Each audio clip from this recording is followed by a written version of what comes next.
Ito muna tayong tofu square dip sa egg. And then,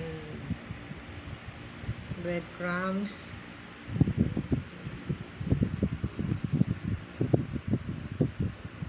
Prito sa daming langis. Tcharan! Luto na. Gawa tayo ng sauce. Yan. Mayonnaise. Liver spread. Calamansi. Liquid seasoning. Mekos-mekos. Tikman natin, guys.